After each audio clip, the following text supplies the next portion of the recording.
No vengan a Estados Unidos. Es el polémico mensaje del secretario de Seguridad Interna de Estados Unidos ante lo que se cree será una posible oleada migrante. $10,000 de recompensa. Una guardia carcelaria desaparece con el prisionero que custodiaba. Investigan si la secuestraron o si se fue por su propia voluntad. A un año de la tragedia de la línea 12 del metro en México, ¿cómo es que lo recuerdan las familias de las víctimas? Así iniciamos cierre de edición.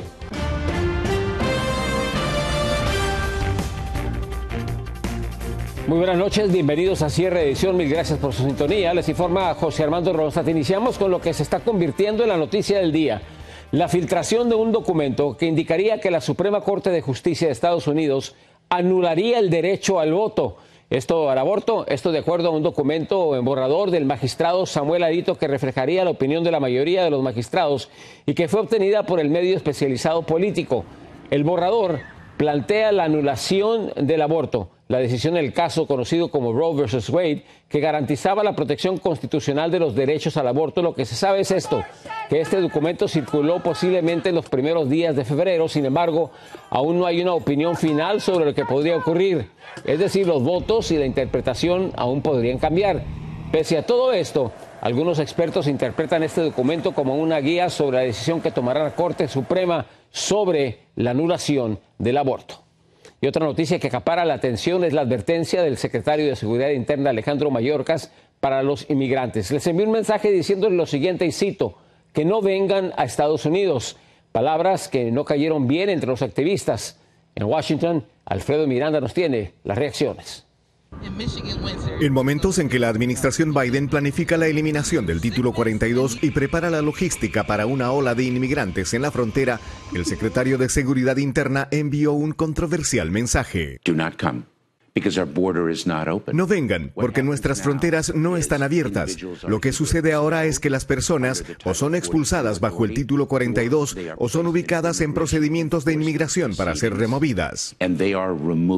Las declaraciones de Mayorkas causaron el rechazo del activismo proinmigrante que critica a la administración por no manejar el tema migratorio de manera integral. Demuestra desafortunada y tristemente el no querer reconocer que hay problemas mayores y no querer arreglarlos. También demuestra que no tienen un plan, o sea, no puede ser, esa es la estrategia fronteriza, no puede ser un mensaje de dos palabras que diga no vengan. Do not come. El mismo mensaje había sido enviado por la vicepresidenta Harris hace un año, hecho que ratifica una política de gobierno que enviaría un mensaje contrario a la realidad y necesidad del país. Es algo que siempre ha dicho Estados Unidos, pero en la práctica nunca se ha cumplido, ¿verdad? Sabemos de que en este país inmigrantes no autorizados encuentran trabajo, sostienen industrias, y por lo tanto son necesarios para la economía de Estados Unidos. Según el propio Mayorkas, se prevé un flujo de solicitantes de asilo de 18,000 personas por día y que la administración estaría preparada para manejar. Sin embargo, la retórica sería solo propagandística, pues dudan de que el Título 42 vaya a ser eliminado. Es probable que salga otra resolución que extienda, el que no se le permita cancelar a la administración el Título 42 y la administración se va a quedar contenta porque yo creo que ellos están tomando decisiones políticas. Y es que congresistas demócratas que pretenden mantener sus curules en estados clave en las elecciones de noviembre criticaron a Mayorkas por no estar haciendo lo suficiente y no ser más duro en el tema migratorio. Las dudas sobre la eliminación del Título 42 se apoyan en que la administración tendría cifradas sus esperanzas en que la Corte decida su continuidad, a la que el presidente ya anticipó que daría cumplimiento. Desde Washington, Alfredo Miranda, cierre de edición. Y precisamente una nueva oleada de migrantes haitianos está llegando a la frontera con México. Llegan ilusionados para la próxima eliminación que se cree del Título 42. Muchos dicen que están equivocados. Es un problema que las autoridades ya están calificando como una verdadera crisis humanitaria. Abisaí Rubio, desde Nuevo Laredo, Tamaulipas, tiene más información. Movidos con la esperanza de llegar a Estados Unidos, cientos de haitianos están llegando a Nuevo Laredo, Tamaulipas y a otras fronteras del norte de México, ya que muchos de los migrantes esperan el poder tener un asilo y así darle una mejor vida a sus hijos. Hasta el momento, los más de 5 refugios y albergues que hay en esta frontera están saturados. motivos por el cual las personas están quedándose incluso afuera de los refugios con tal de anotarse en la lista de migración mexicana. A intenção de não chegar allá é algo para poder ayudar a nossa família, porque nosso país já está desastre, sin gobierno, sin seguridad. Ante la posible eliminación del título 42, esto podría dar paso a que miles de migrantes ingresen legalmente a los Estados Unidos. Que no van a ayudar a cruzar legalmente, hacer un proceso y buscar ayuda para allá de otro lado y dar más facilidad a nosotros para ir. Por el momento, el número de migrantes que recibe Estados Unidos son a 30 diarios, por lo cual muchos esperan el tiempo necesario. Si está bloqueado, ¿qué nosotros vamos a hacer? Vamos a permanecer aquí en México hasta que Dios se abre, Dios vea lo que puede hacer para nosotros. Debido a la sobrepoblación en los refugios, las familias de haitianos están sin los servicios básicos, situación que se vuelve difícil, pues la mayoría vienen con niños. Cientos de migrantes se encuentran afuera de los albergues en Nuevo Laredo, Tamaulipas, en espera de que el título 42 sea quitado de los Estados Unidos y ellos puedan ingresar a la Unión Americana. Sin embargo, su estancia aquí, en las precarias condiciones en las que se encuentran, pues le dificultan la vida. Desde Nuevo Laredo, Tamaulipas, Abisaí Rubio, Noticiero Cierre de Edición. En otros temas, el estado de California comienza a experimentar un incremento en contagios y hospitalizaciones a causa del COVID-19, motivo por el cual las autoridades de salud temen que se avecine una nueva ola de infecciones. Dayani López ha estado investigando y está con nosotros en nuestro estudio. Dayani, buenas noches, adelante. José, muy buenas noches. De acuerdo a algunos médicos, este resurgimiento de infecciones se debe al relajamiento de medidas sanitarias como dejar de utilizar cubrebocas en lugares públicos, además de las nuevas subvariantes altamente transmisibles del coronavirus. Los datos de los últimos 7 días del Departamento de Salud Pública señalan que a causa de la subvariante B.21, California registra un aumento de casi el 30% en los casos de coronavirus. Tenemos una versión nueva, tiende a ser más infecciosa, tiende a ser más transmisible de una persona a otra. Tan solo en la última semana, el estado Dorado experimenta 5,600 nuevos contagios por día, mientras que el fin de semana registró más de 1,000 hospitalizaciones, de estas 146 en unidades de cuidados intensivos.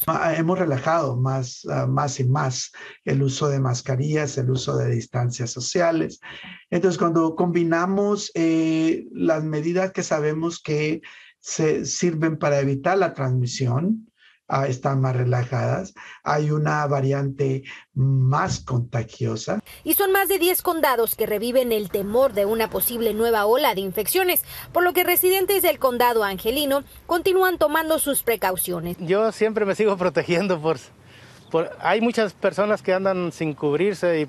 Yo diría que estaría bien que siguiéramos usando la mascarilla. Aún con este visible incremento de casos, los médicos no creen que la nueva ola sea mucho más devastadora que en el invierno. Por esa causa es importante que los pacientes o la gente que están adentro de lugares que se pongan la máscara, ¿verdad? Especialmente la gente que tienen enfermedades de los pulmones, que tienen diabetes, que tienen problemas del corazón. Esas son la gente que se deben poner la máscara.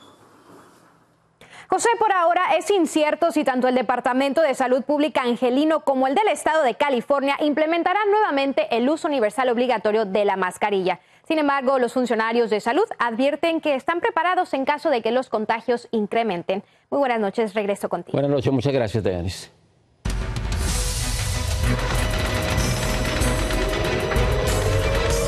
Continúa la evacuación de los ucranianos en Mariupol, una ciudad que por semanas ha sido bombardeada por los rusos.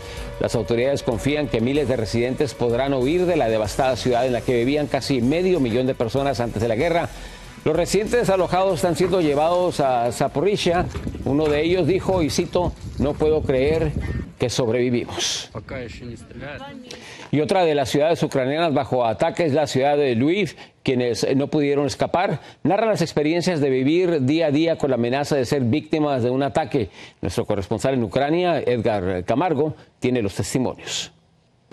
Así es, me encuentro en la ciudad de Lviv, en Ucrania, y a tan solo 2 millas de donde me encuentro, el ejército ruso bombardeó una llantera que se encuentra en una zona residencial, dejando decenas de heridos y muertos.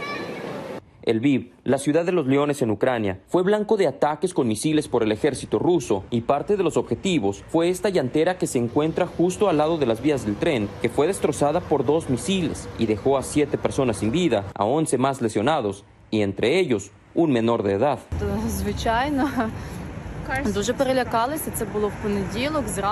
Teníamos mucho temor. Esto sucedió durante la madrugada. Escuchamos las alarmas, pero no había dónde esconderse más que en el baño o en el pasillo. Artem estaba en su departamento cuando uno de los misiles pegó en el edificio donde vive y nos narra cómo fueron esos momentos de pánico y hoy se siente afortunado de estar vivo. Durante los primeros minutos tuve un ataque de pánico. Después todo es silencio e intentas pensar que todo estará bien porque estás vivo. Y después solo buscas salir a un lugar seguro. El miedo se ha convertido en parte de la vida de los ucranianos que decidieron quedarse en su país ante la destrucción y terror que sigue dejando el ejército ruso entre la población. Ahora pienso que es mejor dejar Ucrania ante esta situación, porque ya ninguna región es segura.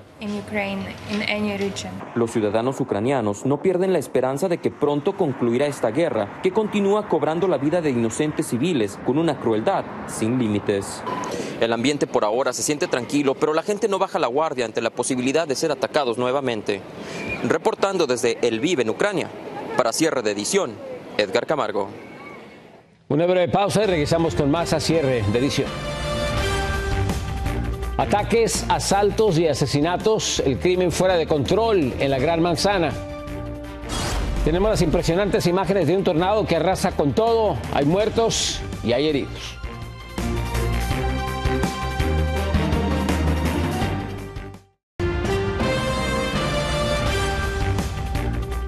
La ciudad de Nueva York está sitiada por la ola de crimen que parece no tener control. En las últimas horas se han registrado ataques a residentes, asaltos y violaciones.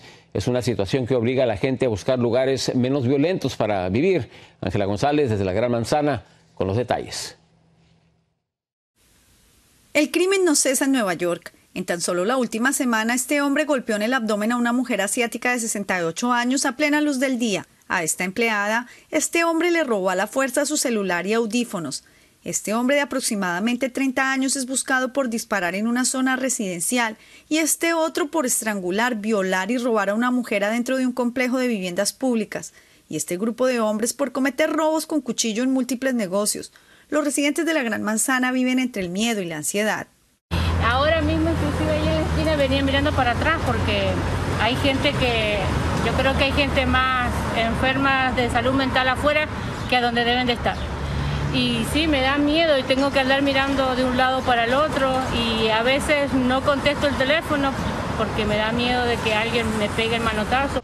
La ciudad ha registrado un 42.7% de aumento en los crímenes graves comparados con el año pasado, con un alza de más del 50% en robos, 15% en reportes de violaciones y un alarmante 76% en crímenes de odio. Y aunque los homicidios han declinado levemente, ya van en un 9.2% de incremento. La gente se ha vuelto impávida ante las cosas que pasan, ¿no? Usted puede ver a alguien que lo están haciendo algo y nadie reacciona. Entonces quizás debemos tomar un poquito más de conciencia en eso. Una mezcla de factores como la reforma de fianzas, dificultades económicas a consecuencia de la pandemia, circulación de armas fantasma, problemas mentales y drogadicción han llevado al crimen a cifras históricas y lo peor es que la tendencia es que se dispare aún más en los meses de calor. Y las consecuencias no se han hecho esperar y Nueva York registra el éxodo más grande en todo el país de personas movilizándose a otras ciudades. Desde Nueva York, Ángela González, Noticiero Cierre de Edición. Pasamos a información de Kansas, donde un tornado arrasó con la ciudad de Andover con vientos de hasta 165 millas por hora. Dejó una estela de destrucción, cientos de heridos y a unos 15,000 residentes sin electricidad. Estas impresionantes imágenes captadas en video del torneo y de la destrucción que causó, se pueden ver espacios vacíos donde había residencias que el viento arrancó por completo, además de vecindarios enteros que también fueron arrasados. Una pequeña pausa, regresamos con más a Cierre de Edición. Se preguntan si se fugó o si fue secuestrada. Una policía, una guardia carcelaria que desapareció con un prisionero y no se sabe por qué. Y a vísperas de la tragedia de la línea 12 del metro, ¿cómo es que lo recuerdan los familiares de las víctimas? Tenemos información desde la capital mexicana.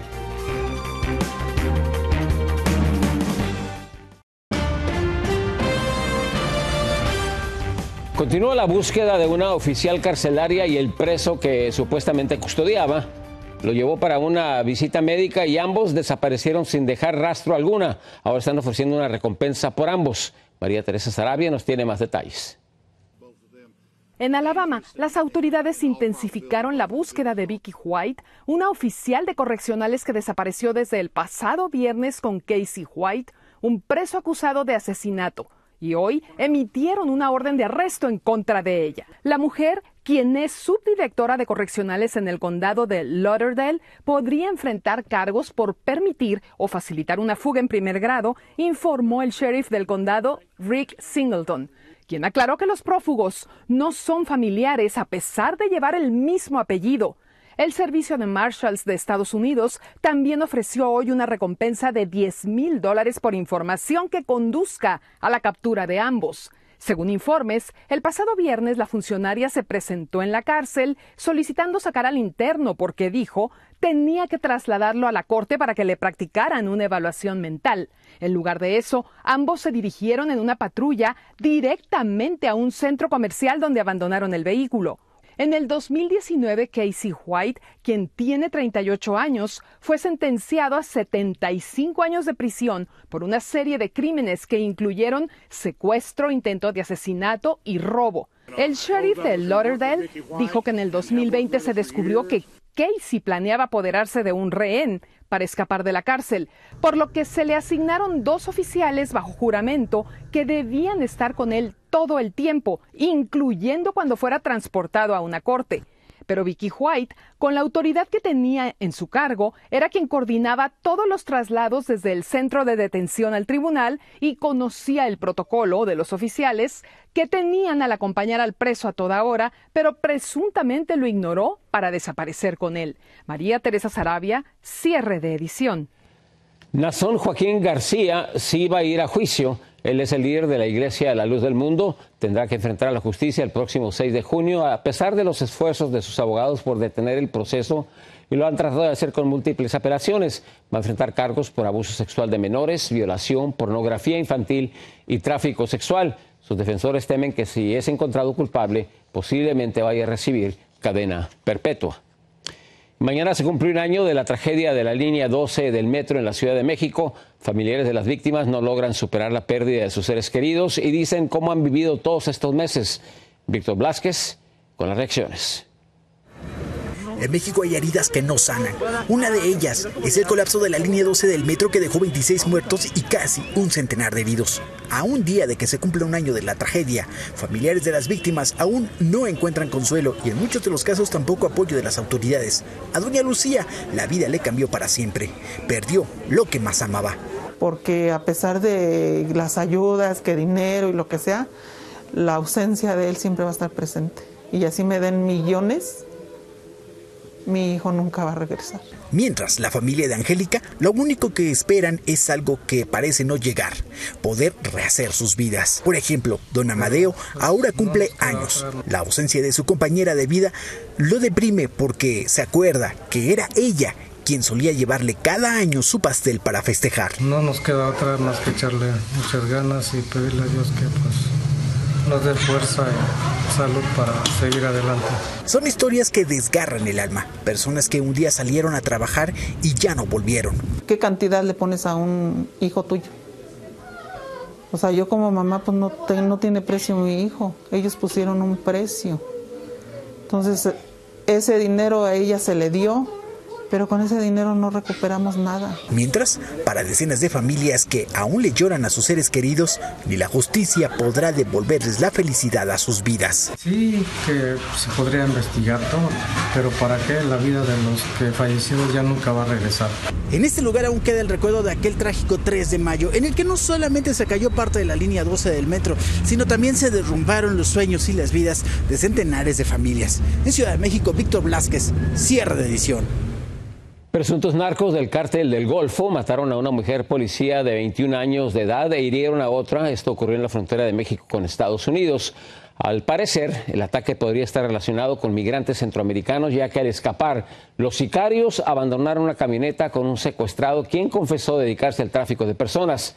El tiroteo ocurrió en una carretera entre Reynosa y Tamaulipas. Sigan con nosotros, después de esta breve pausa, regresamos con más información.